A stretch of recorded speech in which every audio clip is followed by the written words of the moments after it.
معزز سامعین خوش آمدید۔ حضور صلی اللہ علیہ وسلم سے 1000 سال پہلے یمن کا بادشاہ طبع خمیری تھا۔ ایک مرتبہ وہ اپنی سلطنت کے دورے کو نکلا۔ 12,000 عالم اور حکیم اور 1,32,000 سوار، 1,13,000 پیادہ اپنے ہمراہ لیے ہوئے اس شان سے نکلا کہ جہاں بھی پہنچتا اس کی شان و شوکت شاہی دیکھ کر مخلوق خدا چاروں طرف نظارہ کو جمع ہو جاتی تھی۔ یہ بادشاہ جب دورہ کرتا ہوا مکہ معظمہ پہنچا تو اہل مکہ سے کوئی اسے دیکھنے نہ آیا۔ بادشاہ حیران ہوا اور اپنے وزیر سے اس کی وجہ پوچھی تو اس نے بتایا کہ اس شہر میں ایک گھر ہے جسے بیت اللہ کہتے ہیں۔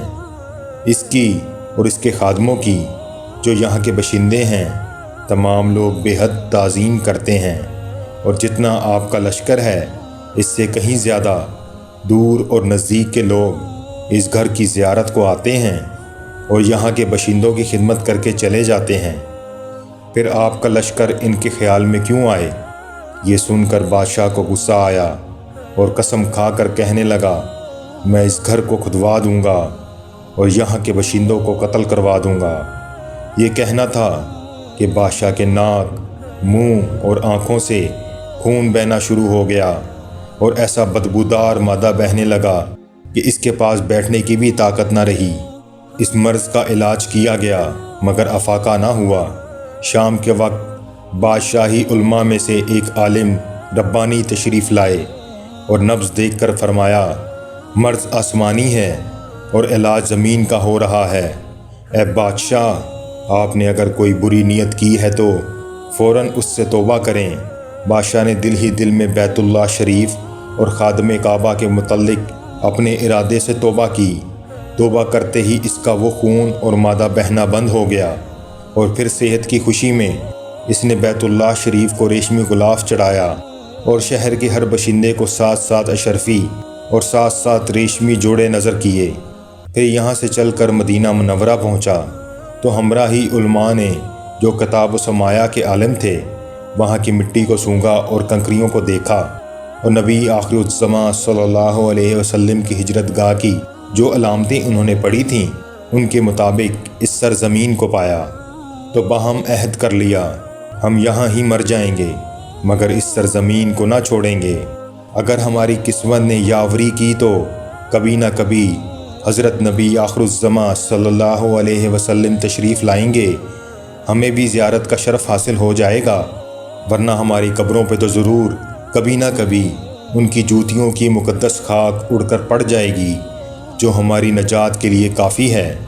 یہ سن کر بادشاہ نے ان عالموں کے واسطے 400 مکان بنوائے، اور اس بڑے عالم ربانی کے مکان کے پاس حضور صلی اللہ علیہ وآلہ وسلم کی خاطر 1-2 منزلہ عمدہ مکان تعمیر کروایا، اور وصیت کر دی کہ جب آپ صلی اللہ علیہ وسلم تشریف لائیں تو یہ مکان آپ کی آرام گاہ ہو، اور ان 400 علماء کی کافی مالی امداد بھی کی، اور کہا کہ تم ہمیشہ یہیں رہو۔ اور پھر اس بڑے عالم ربانی کو ایک خط لکھ دیا اور کہا کہ میرا یہ خط اس نبی آخر الزماں صلی اللہ علیہ وسلم کی خدمت اقدس میں پیش کر دینا، اور اگر زندگی بھر تمہیں حضور کی زیارت کا موقع نہ ملے تو اپنی اولاد کو وصیت کر دینا کہ نسلاً بعد نسلاً میرا یہ خط محفوظ رکھیں حتیٰ کہ سرکار صلی اللہ علیہ وسلم کی خدمت میں پیش کیا جائے۔ یہ کہہ کر بادشاہ وہاں سے چل دیا۔ وہ خط نبی صلی اللہ علیہ وسلم کی خدمت اقدس میں 1000 سال بعد پیش ہوا۔ کیسے ہوا اور خط میں کیا لکھا تھا سنیے، اور عظمت حضور صلی اللہ علیہ وسلم کی شان دیکھیے۔ کم ترین مخلوق طبی اول خمیری کی طرف سے شفیع المذنبین سید المرسلین محمد صلی اللہ علیہ وسلم، اما بعد۔ اے اللہ کے حبیب، میں آپ پر ایمان لاتا ہوں اور جو کتاب آپ پر نازل ہوگی اس پر بھی ایمان لاتا ہوں، اور میں آپ کے دین پر ہوں۔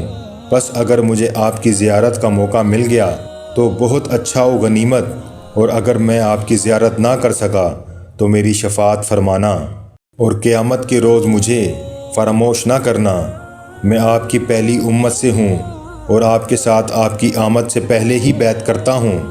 میں گواہی دیتا ہوں کہ اللہ ایک ہے اور آپ اس کے سچے رسول ہیں۔ شاہ یمن کا یہ خط نسلاً بعد نسلاً ان 400 علماء کے اندر حرز جان کی حیثیت سے محفوظ چلا آیا، یہاں تک کہ 1000 سال کا عرصہ گزر گیا۔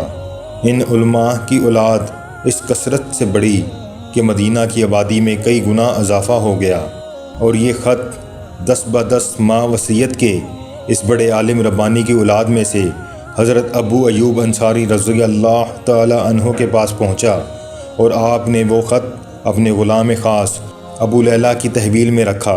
اور جب حضور صلی اللہ علیہ وسلم نے مدینہ ہجرت فرمائی اور مدینہ کی الوداعی گھاٹی مسنیات کی گھاٹیوں سے آپ کی اونٹنی نمودار ہوئی، اور مدینے کے خوش نصیب لوگ محبوب خدا کا استقبال کرنے کو جوک در جوک آ رہے تھے، اور کوئی اپنے مکانوں کو سجا رہا تھا تو کوئی گلیوں اور سڑکوں کو صاف کر رہا تھا، اور کوئی دعوت کا انتظام کر رہا تھا، اور سب یہی اصرار کر رہے تھے کہ حضور صلی اللہ علیہ وسلم میرے گھر تشریف لائیں۔